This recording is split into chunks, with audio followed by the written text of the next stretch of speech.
کہ جو ہمارا مراقبہ ہے، اکثر لوگ پوچھتے ہیں کہ اس مراقبے کی کیا کوئی اس کا وہ بتائیں، دلیل بتائیں۔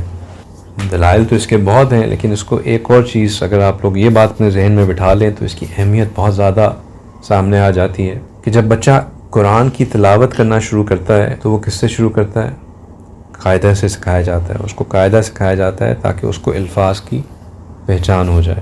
پھر جب وہ الفاظ کی پہچان سیکھ لیتا ہے تو اس کا ناظرہ شروع ہو جاتا ہے، ناظرے کے بعد کچھ بچے حفظ پہ چلے جاتے ہیں، اور جب وہ حافظ بن جاتے ہیں تو ان کے لیے قرآن پڑھنا پھر ان کو تکلف نہیں کرنا پڑتا، وہ بلا تکلف قرآن پڑھتے ہیں، ان کو کوئی خاص ایفرٹ نہیں لگانی پڑتی، ان کے لیے ایک نیچرل چیز ہوتی ہے۔ لیکن شروع کہاں سے کیا؟ انہوں نے قاعدہ سے شروع کیا، اور قاعدہ کوئی دلیل نہیں موجود، قاعدہ تو ایک چیز نکالی بنائی گئی قرآن تک سکھانے کے لیے، قرآن کو پڑھنے اور سیکھنے کے لیے اس کو نکالا گیا۔ مراقبے کا ایک جو بہت اہم جز ہے وہ یہ ہے اپنا فوکس، اپنی تھاٹس کو کنٹرول کرنا۔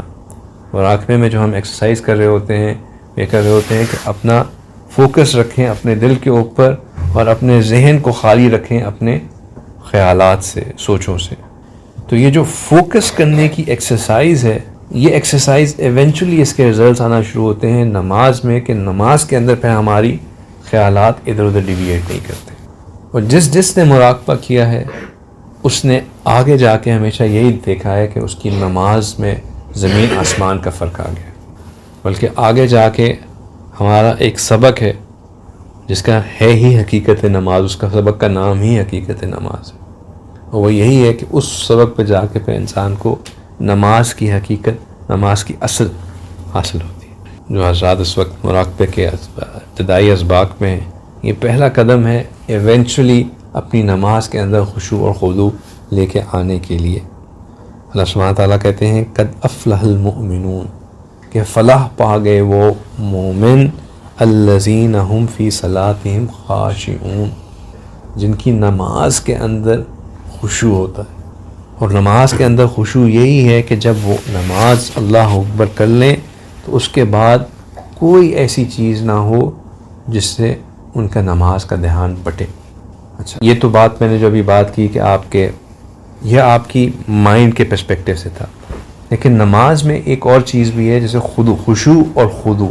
خشوع کا تعلق آپ کے دل سے ہے کہ آپ کا دل نماز میں بالکل 100% جمع ہوا ہے اور ادھر ادھر خیالات نہیں جا رہے۔ اور خشوع سے متعلق چند اہم باتیں یہ کہ امام غزالی، امام قرطبی اور اسی طرح بعض باقی ائمہ نے فرمایا کہ خشوع فرض ہے، اگر پوری نماز بلا خشوع کے گزر جائے تو نماز کامل نہیں ہوگی۔ پھر حضرت انس رضی اللہ تعالیٰ عنہ کی ایک روایت ہے کہ جس کی نماز خشوع اور خضوع سے خالی ہو، جس کا قیام خشوع سے خالی ہو، جس کے رکوع اور سجدہ بھی صحیح نہ ہو، اور تو اس کی نماز ایک سیاہ کالی نمودار ہوتی ہے، اور وہ بدوا دیتے ہوئے کہتی ہے کہ جس طرح تو نے مجھے ضائع کیا یا برباد کیا، اس طرح اللہ تجھے برباد کرے۔ اور پھر نماز پرانے کپڑے کی طرح اس نمازی کے منہ پر مار دی جاتی ہے۔ اگر نماز میں پڑھتے پڑھتے کبھی آپ نے لوز ٹوپی پہنی ہو اور ٹوپی گر جائے تو اس ٹوپی کو اٹھا کے دوبارہ نہیں پہنتے، یہ نماز کے ایکسٹرا حرکتوں میں سے اس کو پھر جانے دیتے۔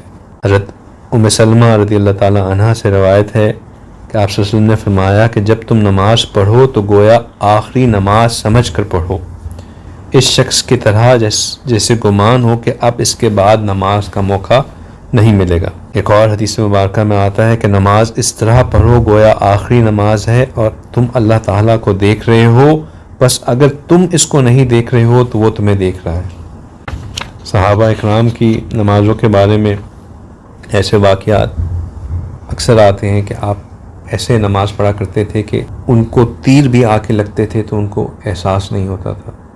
بہت مشہور واقعہ ہے، کسی غزوے میں دو صحابی تھے کہ ان کو رات پہ ڈیوٹی پہ مامور کیا گیا کہ وہ باقی مسلمان سوئیں گے، وہ اس وقت ڈیوٹی دیں گے اور نظر رکھیں گے۔ تو ان لوگوں نے کہا ہم رات میں جاگے ہوئی ہیں تو ہم نفل پڑھنا شروع کر دیتے ہیں۔ اور ان میں سے ایک صحابی نے جب نفل پڑھنا شروع کیے تو جب دشمنوں نے دیکھا کہ وہ اس طرح نفل پڑھ رہے ہیں تو انہوں نے تیر پھینکنا شروع کیے، اور ان کو اتنے تیر لگے کہ وہ خون و خون ہو گئے، لیکن جب انہوں نے سلام پھیرا تو ان کو نظر آیا کہ ان کو تیر لگے، ان کو احساس ہی نہیں ہوا کہ ان کو تیر لگے ہوئے تھے۔ حضرت علی کے بارے میں ایک قصہ مشہور ہے کہ ان کو لڑائی کے دوران تیر لگا، صحابہ نے ان کو سے تیر نکالنے کی کئی دفعہ کوشش کی، لیکن وہ تکلیف کی کثرت کی وجہ سے تیر نہیں نکل سکا۔ پھر وہ جب نماز کے لیے کھڑے ہوئے تو صحابہ نے کہا کہ ہمیں اب نکالنا چاہیے۔ انہوں نے نماز کی حالت میں تیر نکال لیا۔ جب آپ نے نماز ختم کی اور سلام پھیرا تو کہا کہ تم لوگ کیوں جمع ہوئے ہو؟ تیر نکالنے کے لیے جمع ہوئے ہو؟ تو انہوں نے کہا کہ تیر تو ہم نے نکال لی۔ تو انہوں نے کہا اچھا مجھے پتا بھی نہ چلا۔ اب یہ نماز کی کیفیت کیا کیفیت تھی یہ اللہ ہی جان سکتے ہیں کہ وہ کون سا مقام تھا جہاں پہ جسم اور روح میں حال سے بالکل ایک دوسرے سے ان کا تعلق ختم ہو جاتا تھا، لیکن یہ ایسا ہے۔